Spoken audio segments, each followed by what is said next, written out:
사람에게 가장 필요한 거 한 가지가 뭘까요? 생명.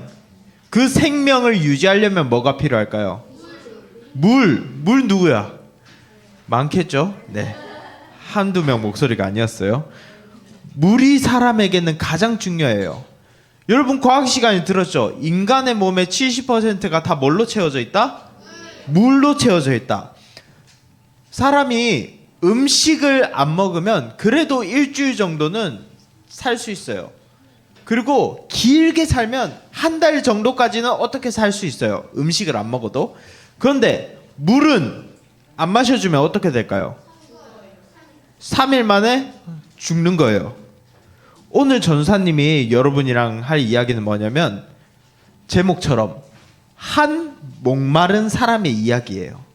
근데 이 목마름은 그냥 물을 못 마셔서 목마름이 아닌 채워지지 않은 무언가, 물만큼 중요한 무언가가 채워지지 않아서 목마른 사람에 대한 이야기예요.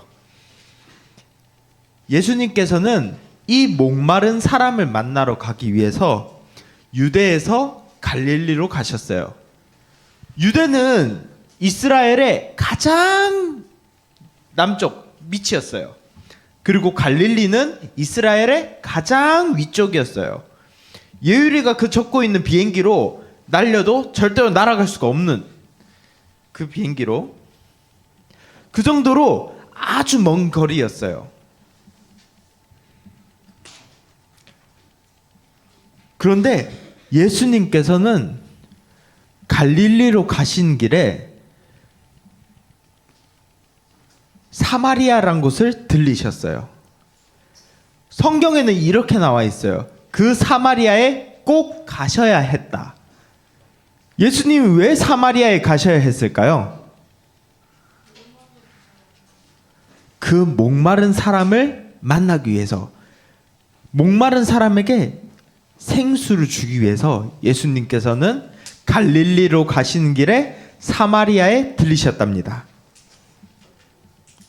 한편 예수님께서 이렇게 사마리아로 쭉 가는 길에 하나의 성에 들리셨어요. 그 성 이름이 무엇이었을까요? 사마리아의 무슨 성? 어떤 성이었을까요? 성경에 나와 있죠. 여리고성? 어디 성이었을까요? 바로 수가성이란 곳이었어요. 이름이 뭐였다고요? 수가성. 예수님께서 이렇게 열심히 수가성까지 가셨어요. 그리고 수가성에 도착하셨을 때 시간이 한 낮 12시였어요. 여러분, 낮 12시 어때요? 하루 중에서 가장 기온이 높은 시간이죠. 정확히는 12시 20분이 가장 높거든요. 근데 12시가 그래도 가장 높은 시기예요. 근데 예수님이 사신 곳은 어디? 이스라엘이잖아요. 이스라엘은 우리나라 대한민국보다 훨씬 낮에는 덥고 밤에는 훨씬 추운 곳이었어요. 그래서 예수님이 수가성에 딱 도착한 12시에는 엄청 더웠어요. 그래서 예수님께서는 지치셨어요. 왜? 열심히 수가성까지. 그때는 예수님이 자동차가 있었을까요? 아니면 비행기가 날아갔을까요? 아니죠. 예수님께서 열심히 걸어가셨어요. 그래서 12시에 도착하자 예수님 너무 힘드셔서 한 우물 옆에 앉아서 쉬셨어요. 그 우물이 어떤 우물이었냐면 예수님이 태어나시기 훨씬 전에 야곱이란 사람, 야곱이 누군 줄 알죠? 야곱의 아들이 누구?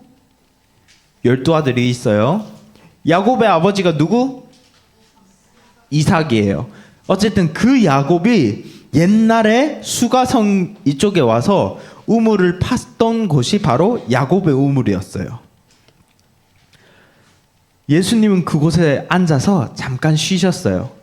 근데 그 12시에 한 명의 여인이 물 항아리를 들고 이렇게 나오고 있었어요. 옛날에는 이 물 항아리를 들고 물을 기를 때 여자들이 나올 때 어떻게 나왔냐면 혼자서 나왔을까요? 아니면 다 같이 모여서 나왔을까요? 다 같이 모여서 같이 물 항아리를 들고 나왔어요. 그래서 물을 열심히 뜨고 그 자리에서 뭐 가족 얘기도 하고 친구 얘기도 하고 집 얘기도 하고. 근데 이 여자는 혼자 나왔어요. 왜인지는 모르겠지만 이 여자는 많이 외로웠던 모양이에요. 예수님께서는 그 여자에게 말씀하셨어요. 내가 목이 너무 말라서 그런데 물 좀 줄 수 있니? 여자가 바로 네, 물 드릴게요. 이렇게 줬을까요? 그렇지 않았어요. 여자는 자기에게 말을 거는 예수님이 너무 당황스러웠어요. 왜 그랬냐면 이 물을 기르러 나오는 여자는 어디 사람이었을까요? 사마리아 사람이었어요. 예수님은 어디 사람일까요? 유대인이었어요. 사마리아와 유대의 관계가 좋았을까요? 정확히는 유대인은 사마리아를 정말 무시했어요. 왜 그러냐면 저 우상에게 지배당한 놈, 저 잡종, 이렇게 유대인이 사마리아를 불렀어요.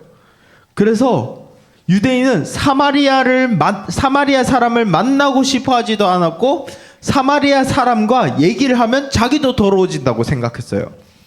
그래서 유대인들은 사마리아 사람을 마치 약간 바퀴벌레 보듯이 이렇게 피해 다녔어요. 근데 예수님께서는 그렇지 않고 여자에게 먼저 물 좀 줄 수 있니? 라고 물어본 거예요. 그러니까 여자가 얼마나 당황스럽겠어요. 아니, 이 사람 유대인인데 왜 나한테 물을 달라고 하는 거지? 그래서 사마리아 여인은 예수님께 말했어요. 아니, 왜 저에게 물을 달라고 하세요? 당신 유대인이잖아요. 예수님께서는 다시 여자에게 대답하셨어요. 지금 너 앞에 있는 사람이 만일 누구인지 알았다면, 하나님의 선물을 주는 사람이 누군지 너가 안다면, 그리고 너에게 물을 달라고 한 사람이 누군지 안다면 너가 나에게 생수를 달라고 할 거야. 너가 나를 원할 거야. 예수님이 여자에게 구한 물은 어떤 물이었을까요? 우물물이었어요. 맞죠? 우물물이 깨끗했을까요? 그렇게 막 깨끗하진 않았어요. 왜냐하면 이 우물물은 막 계속 흐르는 물이 아니라 모여있는 물이었거든요. 근데 예수님이 여자에게 주실 수 있었던 생수, 너무 깨끗하고 새로운 물이었어요. 왜? 늘 흐르는 물이니까. 예수님께서 아까 어떻게 말씀하셨냐면 너에게 하나님의 선물을 주는 사람, 너에게 물을 달라고 말한 사람, 이 누군지 알았다면 너가 생수를 달라고 했을 거다라고 했잖아요. 그럼 예수님이 언급한 하나님의 선물을 준 사람, 그리고 물을 달라고 한 사람은 누구였을까요? 누구를 말하는 걸까요? 누구를 말하는 걸까요? 하나님의 선물을 줄 수 있는 사람. 예수님 자신을 얘기한 거였어요. 바로 예수님 자신이 하나님의 선물을 줄 수 있는 사람이다. 그리고 지금 여자에게 물을 달라고 한 사람이다.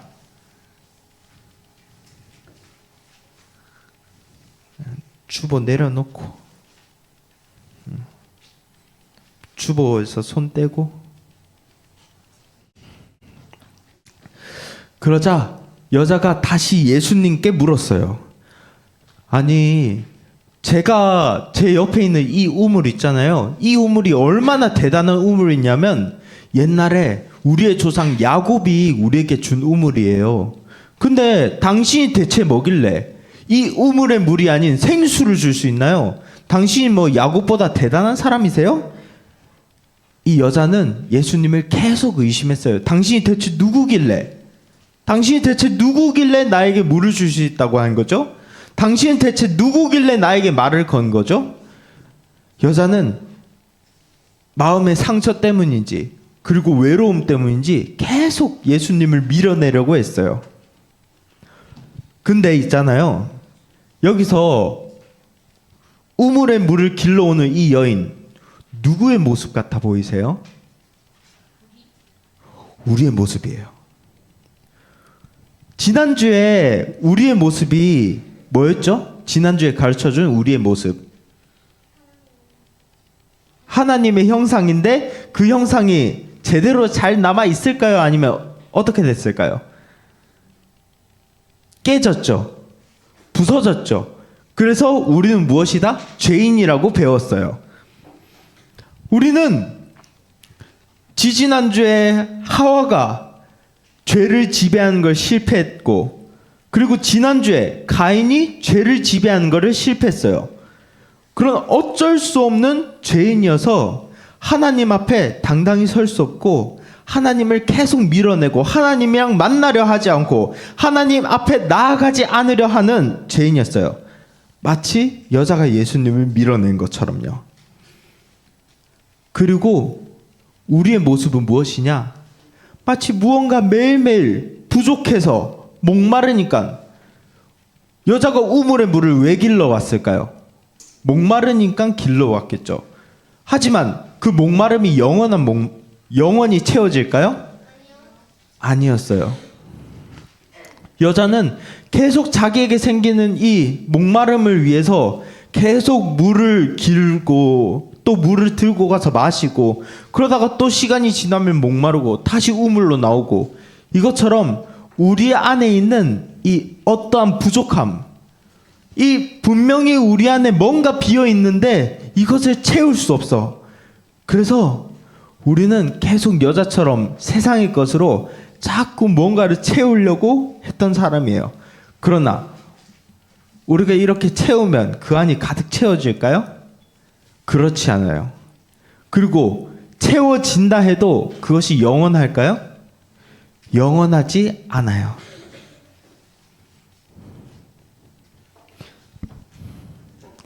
예수님께서는 이런 여자에게 말씀하셨어요. 있잖아, 너가 매일 길러오는 이 우물, 야곱의 우물의 물은 너가 아무리 마셔도 다시 목마를 거야. 이 우물의 물로는 너의 목마름을 완전히 채울 수 없어. 근데 있잖아, 내가 주는 물, 생수는 너가 마시면 영원히 목마르지 않을 거야. 내가 주는 물은 영생의 샘물이란다.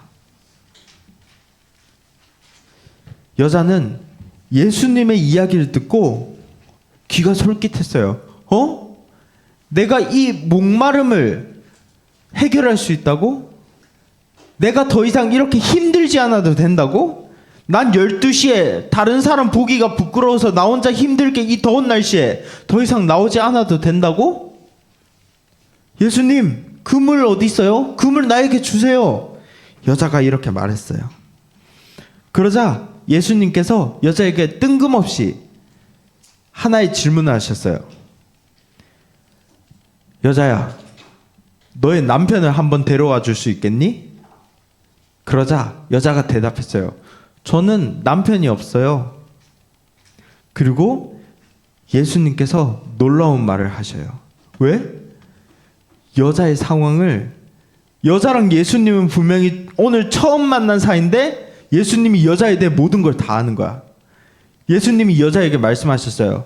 네 말이 맞아. 넌 지금 남편이 없어. 그리고 이전에 너한테는 남편이 5명이 있었는데 그 5명 다 갖고 지금 너랑 같이 사는 사람도 남편이 아니야.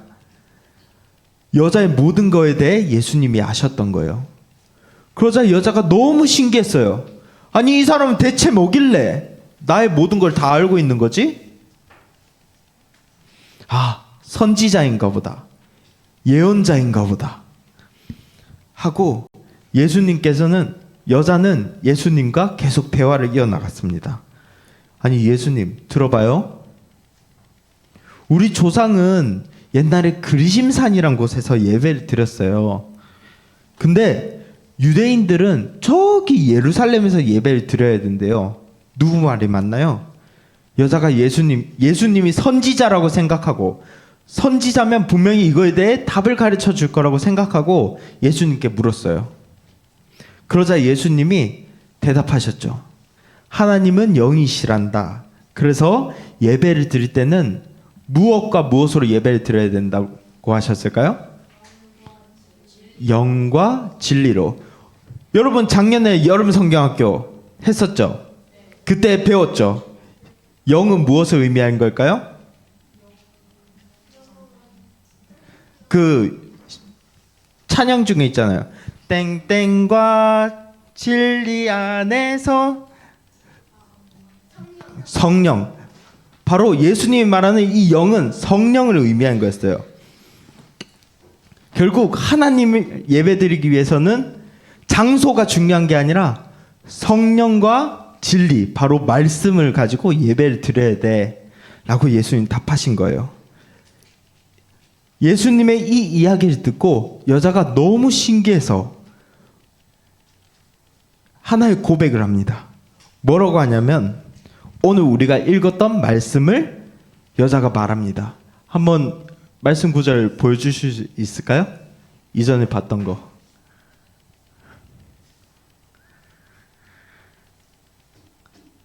25절 다시 한번 읽어봅시다. 시작.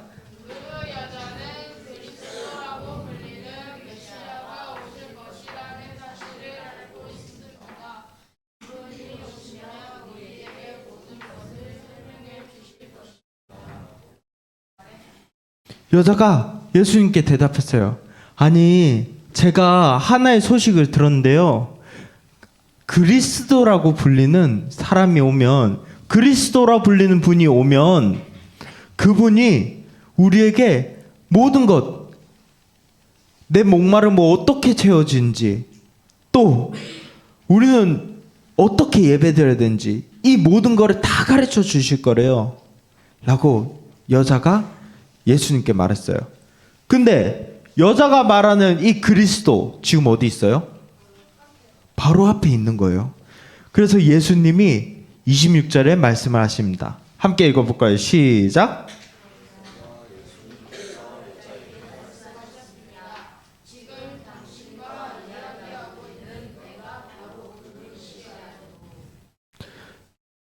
이 순간 여자는 어떻게 했냐? 아니, 당신 그리스도라고요? 전 믿기지 않는데요? 증거를 대봐요 라고 했을까요? 27절에 뭐라고 적혀있냐면 여자가 바로 자신이 들고 있던 물 항아리를 바로 버리고 돌아갔다고요. 자신의 목마름을 채워줄 수 있다고 생각했던 이 물 항아리를 버려버린 거예요. 왜? 내 눈앞에 누가 있기 때문에?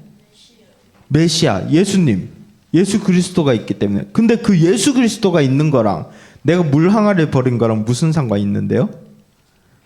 예수님이 무엇을 주실 수 있기 때문이었을까요? 영원히 마르지 않는 생수를 주실 수 있는 메시아가 내 눈앞에 있기 때문에 여자는 더 이상 물 항아리에 물이 필요 없는 거예요. 더 이상 여자는 이제 매일매일 목마름 때문에 걱정할 필요가 없게 된 거예요. 그리고 이 목마름을 영원히 채워줄 수 있는 메시아를 내가 만났다고 여자는 마을로 들어가서, 원래는 마을 사람들이 너무 무서워가지고 마을 사람들이랑도 만나기 싫어서 혼자 다니던 이 여자가 마을에 들어가서 사람들을 막 만나는 거예요. 그리고 말하는 거죠. 저기 메시아, 우리가 기다렸던 그 메시아가 저기 왔어요. 빨리 나와보세요. 그래서 그 마을 수가성에 있는 모든 사람들이 나와서 예수님을 만났답니다. 여러분 마음에도 다 무엇이 있을까요? 목마름이 있어요. 채워지지 않는 목마름. 근데 그 목마름을 예수님이 주시는 생수로만 채울 수 있어요. 그러면 이 생수는 무엇을 의미하는 걸까요? 생명. 내 안에 생명이 없는데 예수님께서 생명을 채워주신 거예요. 근데 이 생명은 정확히는 예수님이 주시는 영으로만 내 안에 채울 수 있어요. 그것이 무엇일까요? 성령. 성령님을 통해서만 내 안이 가득 채워질 수 있는 거예요. 즉 예수님이 우리에게 주시는 생수는 바로 성령님이에요. 우리는 오직 성령님이 우리 안에 있을 때만, 그리고 그 성령님이 우리에게 알게 해주시는 진리의 말씀만으로 생명을 얻을 수 있어요. 우리 안에 가득했던 목마름은 오직 예수님을 통해서만, 오직 성령님을 통해서만 채워질 수 있고, 그리고 채워진다면 이것이 사라질까요? 사라지지 않을 겁니다. 왜냐하면 내 안에 계신 성령님께서 끊임없이 나에게 새로운 생명을 주시기 때문이에요. 우리가 예수님을 만나기 전에 원래 우리의 정체성은 무엇이었을까요? 다시 제목 보여주실래요? 예수님을 만나기 전에 우리의 정체성은 무엇이었을까요? 목말라 가던 자. 이미 죽은 자였고, 그래서 매일매일 목이 말라서 죽어가던 존재였어요. 하지만 우리가 예수님을 만난다면 어떤 정체성이 될까요? 밑에 읽어볼까요?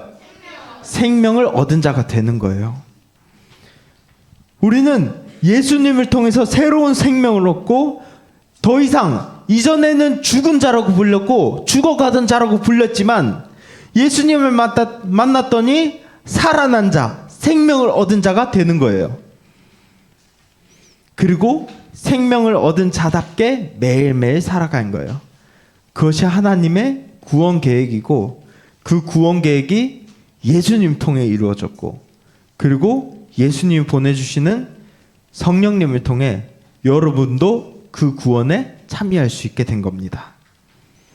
우리 생명 되시는 예수님을 믿는, 그래서 예수님으로부터 매일 생명을 공급받는 여러분이 되시길 주님의 이름으로 소망합니다.